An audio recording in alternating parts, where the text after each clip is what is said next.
Bonjour, j'ai fait deux travaux que j'ai fait cette année en 2016 pour le prix Powerhouse et en pensant à ce prix-là qui pour moi est important.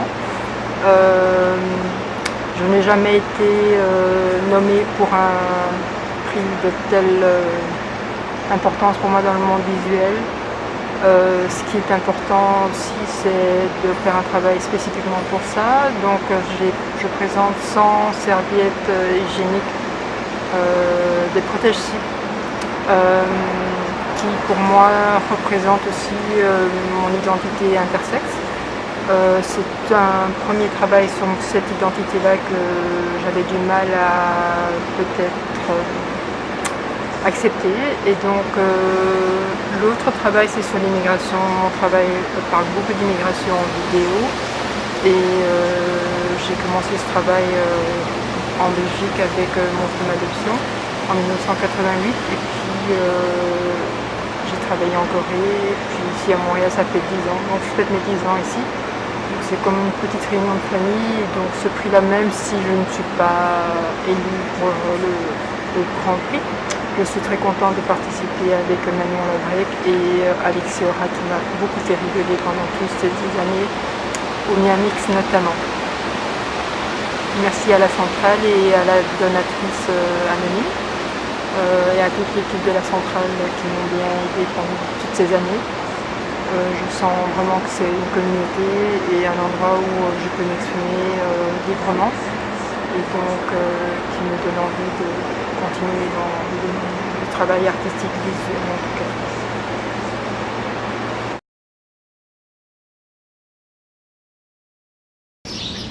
Donc j'ai choisi de montrer cette pièce en partie parce que j'ai eu beaucoup d'aide de plusieurs Montréalaises pour la construction. En 2015, j'ai participé à Moi Multi à Québec et il y a eu comme des grosses corvées couvées avant que je parte pour Québec. Et il y a plein de gens d'ici qui voulaient voir la pièce. Et donc je me suis dit que peut-être aussi parce que c'est une galerie féministe, que c'était comme vraiment... Peut-être c'est un peu trop, comme on dit en anglais, on the nose, mais j'ai voulu présenter cette pièce parce que c'est une pièce qui parle d'un aspect de la féminité, de la womanhood. Et puis aussi, il y a une belle vitrine et je voulais en profiter aussi de la vitrine. Mais quoi d'autre? Demande-moi une question! Bah, c'est plus ton lien, enfin comment okay. tu considères le prix, puis qu'est-ce que si ça reflète pour toi des... J'avoue que c'est un peu gênant de parler de ça parce que c'est les compétitions et ces honneurs, ça, comme ça, on comprend que c'est jamais juste, c'est jamais... je pense pas que je suis plus... que je le mérite plus que d'autres gens. Je me sens très fière et surtout reconnaissante à Claudine Hubert qui m'a nominée et tout le jury d'être là. Et ça fait du bien de savoir que j'ai une place dans le monde de l'art contemporain ici à Montréal. Mais en même temps, ouais, j'ose pas vouloir gagner parce que déjà juste être dans cette expo c'est comme déjà assez. Évidemment, moi je suis artiste professionnelle, j'ai pas une autre job, j'enseigne, donc si je gagne c'est cool, je vais pouvoir payer des dettes. Et bien sûr, ça serait le premier prix que je gagne de ma vie, à part des tirages ici et là. Mais c'est ça, donc c'est vraiment un honneur d'être finaliste et on verra. Vraiment, je trouve que l'expo est cool. Il y a les 3 pièces sont très différentes, mais il y a quand même un petit lien. C'est intéressant de faire un expo de groupe où il y a pas vraiment de commissariat, mais on a été choisis, mais on a été donné le choix de faire cette œuvre et je me sentais un tout petit peu gênée quand j'ai dû vraiment comme assumer le maximalisme de l'œuvre parce que c'est une pièce qui prend la place et donc whatever, je l'assume et on verra. Merci. Ok. Ben, pour moi, c'est un plaisir d'être en nomination pour le prix La Centrale et Powerhouse. Moi, ma démarche est plus axée sur le corps, le mouvement, les sensations physiques, les espaces intérieurs, extérieurs. Là, je présente une installation, vidéo et photo. Pour moi, c'est une recherche justement sur les espaces qu'on occupe dans la nature, à l'intérieur de soi-même. C'est aussi le sentiment d'appartenance à un espace, un lieu, à un clan qui peut être une famille ou à soi-même. C'est tout. I just wanted to say briefly why I nominated Manon Labrec, and I'll try and keep it short. There are many reasons, but one reason is because her work can be so technically masterful and beautifully, rigorously handmade and handcrafted, but at the same time, it's never seamless and close and slick. It's open work and it's generous work. And another reason is because her work has often an absurd, gentle absurdity that I think always makes me feel moved, but also there's this kind of vigilance underneath it that is difficult to describe and has to be experienced. I also want to say that Manon, when you encounter her in the art world, if she was the only artist you've ever encountered, or the only member of the art world you've ever encountered, you would think that this is a milieu without competition, without nastiness. You would think that it was a milieu that was generous and kind and always having a sort of a vital smile and kindness for other artists. And I'll just say also that I just think that it's so profoundly feminist in ethos that it's just to be celebrated. She's truly under-recognized and she's a great teacher, and I applaud her.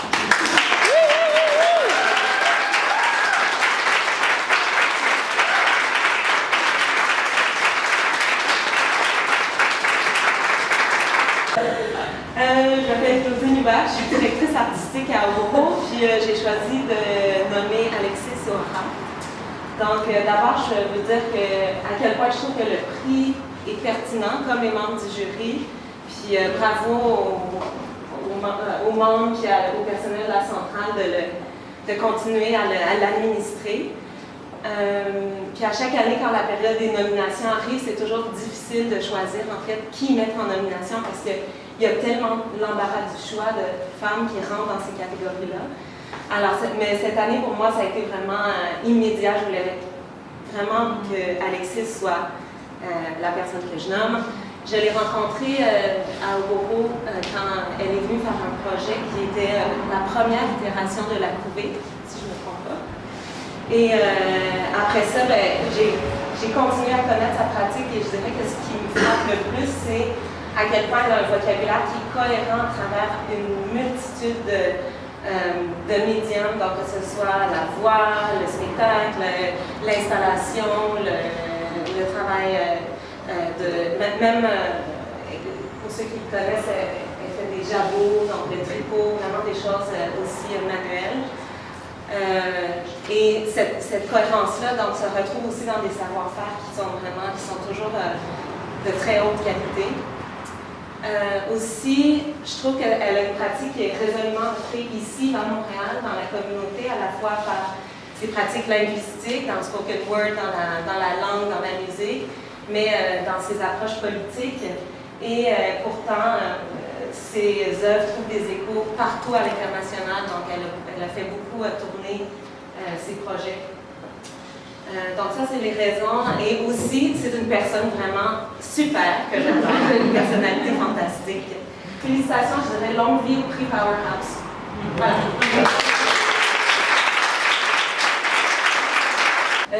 Catherine Chamion, qui a nominé Kimura, m'a donné la permission de lire la lettre qu'elle a envoyée au jury. Elle va comme suit. Aux membres du jury, à la conquête de langage inusité pour révéler l'intangible, l'artiste multidisciplinaire Kimura Biol Nathalie Lemoine sonde curieusement chaque recoin de l'espace conceptuel. Elle en dévoile et décuple de nouvelles dimensions, œuvre après œuvre. Une véritable chercheuse d'art. Artiste engagée, Kimura Lemoine aborde les thèmes des identités, tels que la diaspora, l'ethnicité, le colorisme et les genres, qui reflètent une pratique qui prend position, qui s'affirme et qui s'affranchit. Pour le charme et la constance de ses immersions sensorielles de 100 secondes, Kimura Lemoine m'apparaît une candidate toute désignée pour le prix Powerhouse. Ses performances, chargées de véhicules intimes et d'une personnalité allumée, remontent le fil de son existence multiculturelle en mêlant avec poésie celui du temps et des origines. Dévoreuse d'actualité, d'histoire et d'intimité, Kimura Lemoine renouvelle les techniques et les médiums qu'elle applique avec soin et humour. Ses impressions numériques, calligraphiques, photographiques détournent les perceptions et ouvrent l'imaginaire. Elle nous invite à la suivre plus loin et explore les passages secrets de la création. Kimura Lemoine s'exprime avec audace, force et persévérance depuis 18 ans. Ses œuvres ont été présentées et publiées au Canada, en Corée du Sud, en Allemagne, en Angleterre, en Belgique, au Danemark, en France, au Japon, à Hong Kong, en Serbie, à Taïwan et aux États-Unis. Vivant et travaillant aujourd'hui à Montréal, dans une ville qu'elle a adoptée, Kimura Lemoine a su embrasser son milieu artistique sans jamais se fondre ou perdre de vue son multiplicité, son intégrité et sa parole, de façon ludique et conceptuelle. Elle est une artiste commise qui communique son énergie à d'autres artistes en développant des projets donnant la parole aux minorités visibles. Kimura Lemoine est à mes yeux une véritable aventurière poétique des arts conceptuels et médiatiques. Son imagination multicolore et sa persévérance lui méritent toute reconnaissance, qui contribuera à l'expansion d'un talent déjà affirmé et jamais à bout de surprise. C'est pour toutes ces raisons et parce qu'elle est une femme admirable que j'ai la chance de côtoyer depuis son arrivée au Canada, que je recommande chaleureusement la candidature de Kimura Biol Nathalie Lemoine auprès des membres du jury du prix Powerhouse.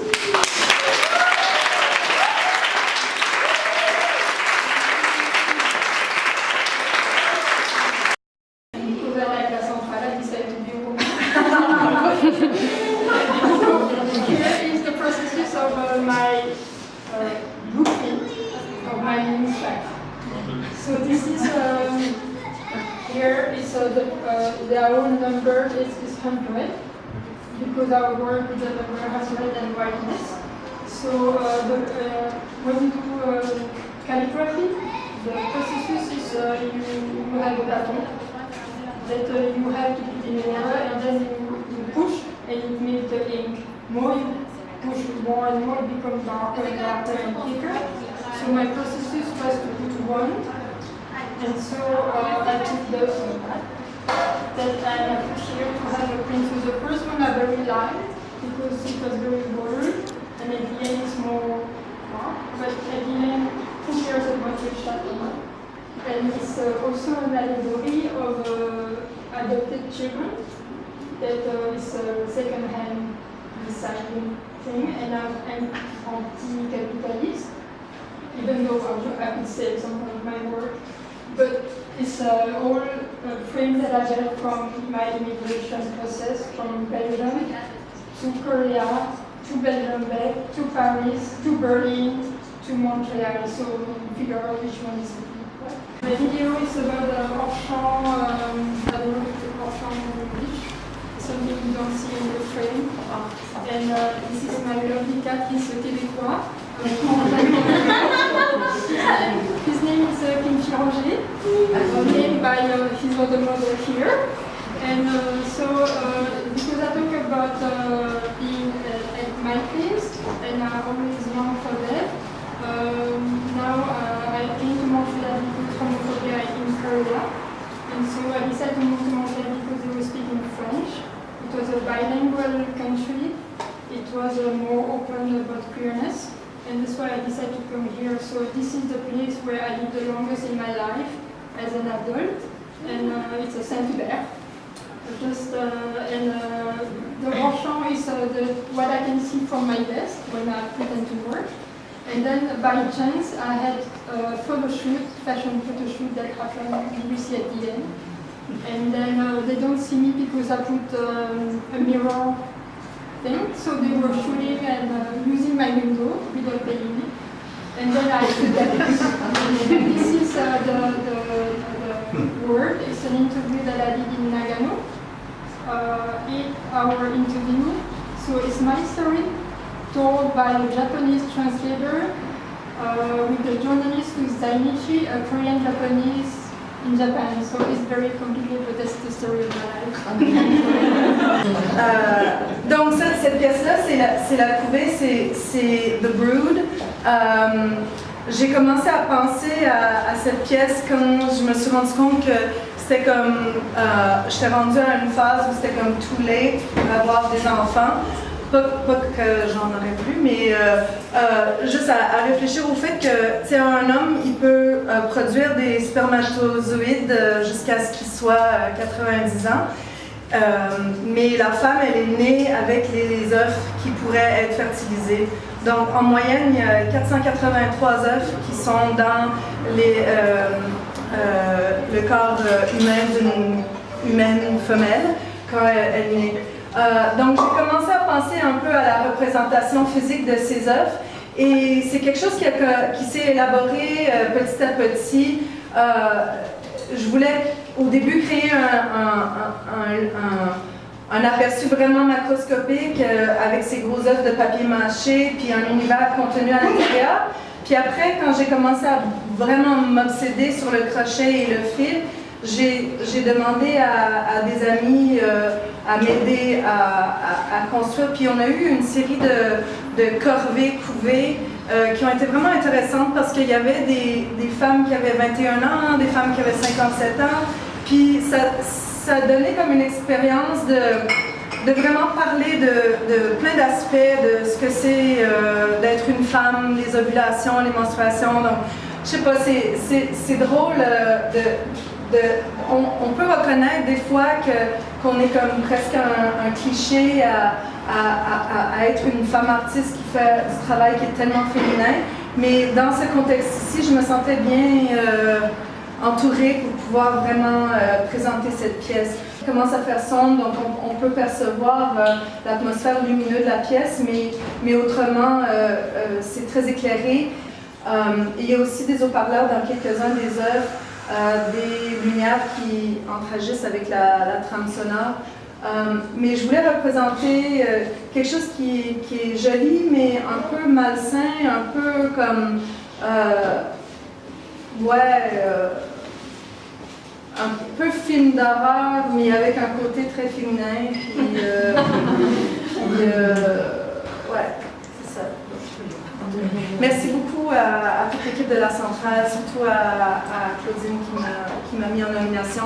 Je trouve que les prix c'est vraiment un système très troublant en fait, parce que c'est clair qu'il n'y a pas de vraie objectivité, si c'est un mot en français si on peut dire, puis il n'y a pas de justesse là-dedans, mais je suis quand même très émue et très contente de faire partie de ce processus. Merci.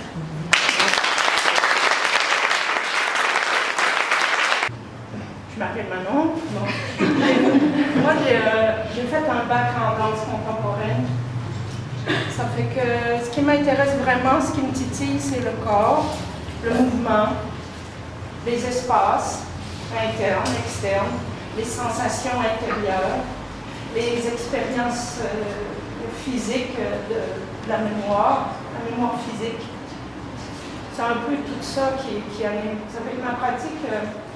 Depuis la danse, ça est passé de la performance vidéo, tournage plan fixe. Après ça, j'ai construit des mécanismes de tournage parce que je voulais que la caméra bouge quand elle était devant. De ça est allé les mécanismes de réanimation que j'appelle réanimer des images fixes. L'idée de la vie puis de la mort, des cycles, ça m'intéresse beaucoup. Le mouvement, l'arrêt, l'animé, l'inanimé. Ça fait que dans ma pratique, ça part du corps. Ça fait que c'est pour ça que je suis souvent devant la caméra. J'ai besoin d'expérimenter physiquement les choses pour pouvoir faire les choses. Les expérimenter pour les sentir. Après ça, quoi faire. Ça fait que il y a l'installation vidéo, la monobande, les installations cinétiques et sonores. Mais tout ça pour moi est relié avec le corps, puis les sensations du corps. Pour ici, ça c'est un travail que j'écris quand je dis 2011-2016. C'est à cause que j'ai eu la petite vision en 2011. J'ai tourné des choses ici en 2011, aussi ça, mais complètement séparément. 2016 parce que c'est la première fois que je la présente. Parce que j'attendais, il n'y avait pas d'occasion, comme, tu sais, finalement, c'était chouette parce que là, je peux la présenter. Pour moi, cette pièce-là, je l'ai appelée Errance. Pour moi, c'est l'exploration des territoires physiques puis intérieurs, les territoires naturels, les territoires solitaires, les territoires affectifs. L'idée d'appartenance à un lieu, à un plan, à soi-même. Bon, ben, j'ai fini.